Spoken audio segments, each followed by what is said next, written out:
दोस्तों आज की इस वीडियो में हम लोग बेलन का आयतन निकालना सीखेंगे। अगर आप मैथ में कमज़ोर हैं तो कोई दिक्कत वाली बात नहीं है, क्योंकि ये वीडियो कमज़ोर बच्चों के लिए ही बनाया गया है। अगर आप इस वीडियो को ध्यान से देखते हैं तो आपको हर एक चीज़ अच्छे से समझ आ जाएगा। तो चलिए इस वीडियो को शुरू करते हैं। तो देखिए, मैंने इस वीडियो में बेलन का आयतन समझाने के लिए मैंने 3 प्रश्न लिया है। हम लोग इन तीनों प्रश्नों में ही बेलन का आयतन निकालना सीखेंगे। ठीक है, ये तीनों ही प्रश्न बिल्कुल एक दूसरे से अलग है, यानी कि आप इन तीनों को समझ करके ही आप बेलन का आयतन एकदम अच्छे से निकालना सीख पाएंगे। ठीक है, तो आप ये तीनों ज़रूर समझिएगा। और इस वीडियो के लास्ट में मैं आपको एक प्रश्न भी दूंगा, उसे आप लोग ज़रूर हल करिएगा। तो चलिए सबसे पहले हम लोग बेलन के आयतन का सूत्र देख लेते हैं, उसके बाद हम लोग सवाल लगाएंगे। तो देखिए, बेलन के आयतन का सूत्र क्या होता है। बेलन के आयतन का सूत्र होता है पाई आर स्क्वायर एच। ठीक है, अब देखिए इसमें आर क्या चीज़ है, सबसे पहले ये समझ लेते हैं। तो आर का फुल फॉर्म होता है रेडियस, और इसको हिंदी में त्रिज्या कहा जाता है, यानी कि त्रिज्या को हम लोग स्मॉल आर से दिखाएंगे। समझ में आ गया। और इसमें एच क्या चीज़ है, तो देखिए एच का फुल फॉर्म होता है हाइट, और इसको हिंदी में ऊंचाई बोला जाता है, यानी कि बेलन की ऊंचाई ये हो गई और ये बेलन के आधार की त्रिज्या हो गया। ठीक है, अब यहाँ पे देखिए पाई क्या चीज़ है। तो आप हमेशा याद रख लीजिए कि पाई कहीं पर आपको दिखे किसी भी सूत्र में, आप हमेशा पाई की जगह पे 22/7 रखेंगे। हालांकि पाई की जगह पे ये भी रख सकते हैं, ये भी रख सकते हैं, लेकिन हम लोग पाई की जगह हमेशा यही रखते हैं। अगर प्रश्न में ये लिख देता है तभी हम लोग पाई की जगह ये रखेंगे। ठीक ना। तो मैंने इस पर भी एक सवाल लिया है, हम लोग उसको भी समझेंगे। एग्जाम्पल के लिए आप यहाँ पे देख सकते हैं, ये प्रश्न इसी प्रश्न में यहाँ पे कोष्टक के यहाँ पे लिख दिया गया, यानी ये प्रश्न के साथ ही है। तो प्रश्न में अगर ऐसे लिख देता है तो हम लोग पाई की जगह 22/7 नहीं रखेंगे, हम लोग यही रखेंगे। समझ में आ गया। और अगर आपको ये नहीं लिखता है तब तो हमेशा 22/7 ही रखेंगे। समझ में आ गया। तो आप लोग इस सूत्र को एकदम अच्छे से याद कर लीजिए। तो चलिए हम लोग पहला सवाल हल करते हैं। तो देखिए पहला सवाल क्या है, इसमें बोला गया है एक बेलन के आधार की त्रिज्या 14 सेंटीमीटर है तथा ऊंचाई 20 सेंटीमीटर है, तो उस बेलन का आयतन ज्ञात कीजिए। तो सबसे पहले जो जो चीज़ दिया है उसे हम लोग लिख लेते हैं। तो यहाँ पे क्या क्या चीज़ दिया है, बेलन के आधार की त्रिज्या 14 है, तो त्रिज्या को आर से दिखाते हैं, यानी कि आर बराबर 14 सेंटीमीटर दिया है। और ऊंचाई 20 है, तो ऊंचाई को एच से दिखाते हैं, तो एच बराबर 20 सेंटीमीटर दिया है। सबसे पहले जो दिया है उसे आप लोग लिख लीजिए। अब हम लोग बेलन के आयतन का सूत्र लिखते हैं। तो यहाँ पे हम लोग लिखेंगे बेलन का आयतन बराबर, तो बेलन के आयतन का सूत्र होता है पाई आर स्क्वायर एच। ठीक है, अब इसी में आप सभी का मान रखिए। तो आप यहाँ पे देख सकते हैं, यहाँ पे कुछ नहीं दिया है तो हम पाई की जगह पे 22/7 रखेंगे। ठीक है, यहाँ पे गुणा लगा दीजिए, यहाँ बीच में कोई चिन्ह नहीं है तो गुणा का चिन्ह होगा। अब यहाँ पे आप एक चीज़ समझिएगा, देखिए आर पर 2 घात है ना, तो आर है क्या 14, तो यहाँ पे हम 14 × 14 2 बार लिखेंगे, क्योंकि 2 घात है। अगर 3 घात रहता तो हम यहाँ पे 14 को 3 बार लिखते हैं। अब यहाँ गुणा लगाइए, एच का मतलब 20 होता है, तो हम लोग यहाँ पे 20 लिख देंगे।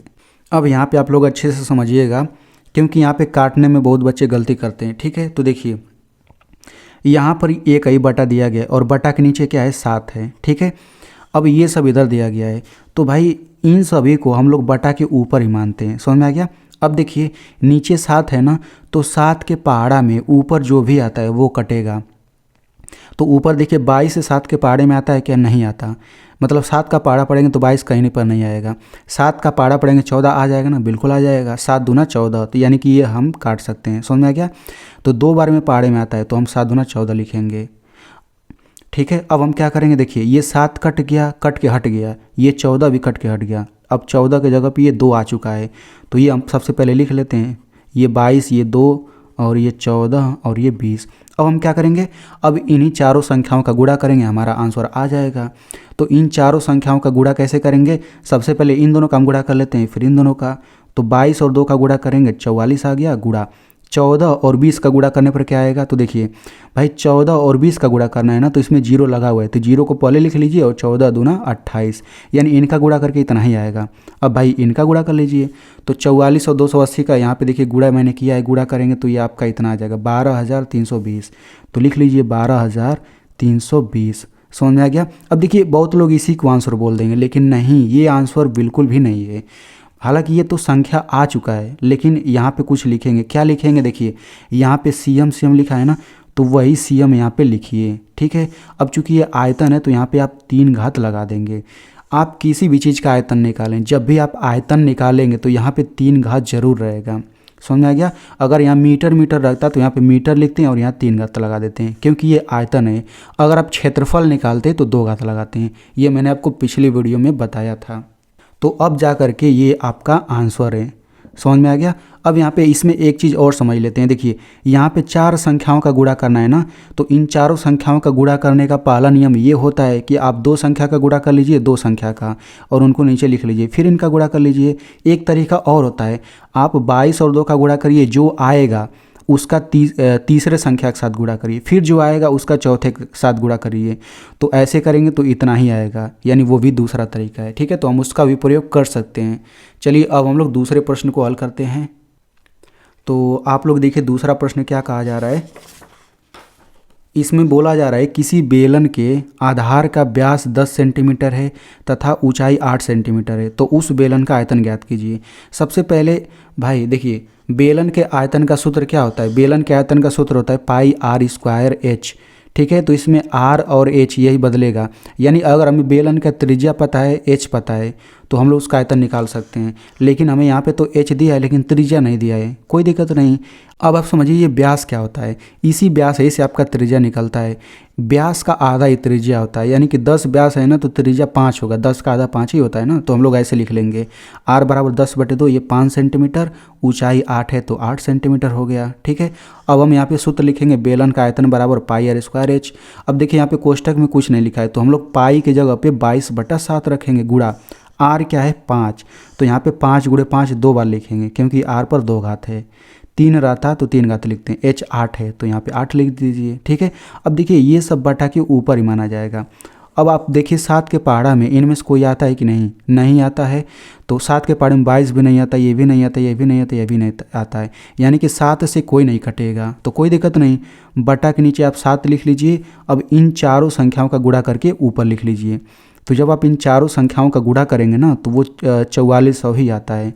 तो इन चारों संख्याओं का गुणा करने के लिए कैसे कर सकते हैं, सबसे पहले हम लोग इन दोनों का गुणा कर लेते हैं, 22 और 5 का। तो 22 5 का गुणा करेंगे तो 5 दूना 10 के 0 हासिल 1, 5 दूना 10 की 11, इनका गुणा करेंगे 110 आ जाएगा।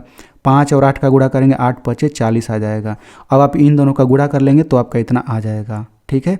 तो इनका गुणा कैसे करेंगे, देखिए 2 0 है ना, तो यहाँ पे 2 0 पहले ही उतार लीजिए। अब 4 का केवल 11 में गुणा करिए, 44 ऐसे, ठीक है ना। ये ट्रिक एक तरह से समझिए है, तो 44 अब आ गया। अब देखिए इसके बाद हम क्या करेंगे, तो देखिए अब 7 से हम 4400 में भाग करेंगे। तो देखिए हमने भाग यहाँ पे किया है। तो भाई जब नीचे 7 बच जाता है ना तो आप भाग करेंगे तो ये हमेशा मतलब दशमलव के बाद ये भाग आता ही जाएगा, कभी पूरा नहीं कटेगा, ठीक है। अब देखिए यहाँ पे आता ही जा रहा है। तो हम लोग यहाँ पे दशमलव के बाद केवल 2 अंक तक केवल ले लेंगे। दशमलव के बाद देखिए 2 अंक है ना, बस इसी को आंसर बोल देंगे। तो ये हो जाएगा 628.57। समझ में आ गया। दशमलव के बाद केवल 2 अंक तक भाग करिए, बस इतना ही हो जाएगा। आपको दशमलव तक तो आता ही होगा भाग। अब इतना हो गया। अब देखिए ये सेमी लिखा है ना, तो वही सेमी यहाँ पे लिखिए और यहाँ पे 3 घात, और आपका क्या हो जाएगा, यही आंसर हो जाएगा। तो चलिए अब हम लोग तीसरा प्रश्न हल करते हैं, उसके बाद मैं आपको एक सवाल दूंगा। तो देखिए तीसरा प्रश्न क्या है। इस प्रश्न में बोला जा रहा है एक बेलन के आधार की त्रिज्या 1.2 मीटर है तथा ऊंचाई 3 मीटर है, तो उस बेलन का आयतन ज्ञात कीजिए। अब देखिए यहाँ पे प्रश्न के साथ ही यहाँ पे ये दे दिया गया है, यानी कि सवाल लगाते समय पाई की जगह पे हमें यही रखना पड़ेगा, 22/7 नहीं रखना पड़ेगा। तो त्रिज्या इतना दिया है तो हमने ये लिख लिया, ऊंचाई ये लिख लिया, सूत्र मैंने लगा दिया पाई की जगह हम ये रख लिया हमने, क्योंकि हमें यही रखना पड़ेगा। आर स्क्वायर यानी कि 1.2 का 2 बार लिखेंगे, एच 3 है तो 3 लिखेंगे। अब यहाँ पे दशमलव आ चुका है। अब हम कैसे गुणा करेंगे, देखिए अब हम यहाँ पे क्या कर सकते हैं, हम चाहें तो इन दोनों का गुणा करें और इन दोनों का गुणा करें, जो आएगा फिर उनका आपस में गुणा कर लेंगे, उस तरीके से भी लगा सकते हैं। या फिर हम चाहें तो सबसे पहले इन दोनों का गुणा कर लें, जो आएगा उसका हम इसके साथ गुणा करेंगे, फिर जो आएगा उसका 3 में, वही आंसर हो जाएगा। तो सबसे पहले हम इन दोनों का गुणा करते हैं, ठीक ना। तो इन दोनों का गुणा करने के लिए मैंने सबसे पहले इन दोनों को लिख लिया ऐसे। अब दशमलव से ये डरना नहीं है आपको, समझिए कि दशमलव नहीं है तो कैसे गुणा करते हैं, बिल्कुल वैसे ही आप गुणा करिए। तो 2 का गुणा करेंगे इधर, 1 का गुणा करेंगे ऐसे, तो गुणा करके आपका इतना आ जाएगा। ठीक है, अब यहाँ पे दशमलव कैसे लगाएंगे, तो देखिए दशमलव के बाद यहाँ पे 2 अंक है, दशमलव के बाद यहाँ पे 1 अंक है, 2 1 जोड़ेंगे 3 हो गया ना, यानी पीछे से 3 अंक पे दशमलव लगा लीजिए, 1 2 3 यहाँ पे, ठीक ना। यानी कि इन दोनों का गुणा करके यही आपका आएगा, ठीक है ना। अब देखिए इतना आपका आ गया है, अब इसमें आपको किसका गुणा करना है, 1.2 का गुणा करना है, 1.2 का, क्योंकि इनका रिजल्ट क्या आ गया इतना। अब 1.2 का गुणा करिए तो इसके नीचे 1.2 लिखेंगे, फिर वैसे ही गुणा करिए, समझिए कि दशमलव नहीं है तो गुणा करके आपका जोड़ करके इतना आ जाएगा। अब कैसे करेंगे, यहाँ पे दशमलव कैसे लगाएंगे, तो दशमलव के बाद इसमें देखिए 3 अंक है, दशमलव के बाद 1 अंक है, 3 1 4, यानी कि पीछे से 4 अंक पे लगाइए, 1 2 3 4 यहाँ पे आप लगा देंगे, यानी कि इन दोनों का गुणा करके 4 दशमलव मतलब ये इतना आ जाएगा। अब आपको किस में करना है, 3 में गुणा करना है। अब इसी में 3 का गुणा करिए तो गुणा करने पर इतना आ जाएगा। अब देखिए दशमलव के बाद यहाँ पे 4 अंक है, इसमें दशमलव है ही नहीं तो पीछे से केवल 4 अंक पे लगाइए, 1 2 3 4 यहाँ पे, यानी कि फाइनल गुणा करके आपका इतना आ जाएगा। तो इसी को हम लोग आंसर बोल देंगे 13.5648। अब देखिए ये मीटर है ना, तो यहाँ पे ये हम लिख देंगे मीटर और यहाँ पे 3 का, तो यही हमारा आंसर हो जाएगा। तो इस तरीके से हमने एकदम बढ़िया से आयतन निकालना सीख लिया। अब यहाँ पे आपको मैं सवाल देता हूँ, तो आप लोग इसको हल करके इसका आंसर कमेंट में ज़रूर बताइएगा, और आप लोग इस वीडियो को अपने दोस्तों में ज़रूर शेयर करिए, क्योंकि अगर आपको समझ आ गया है तो उन्हें भी अच्छे से समझ आ जाएगा।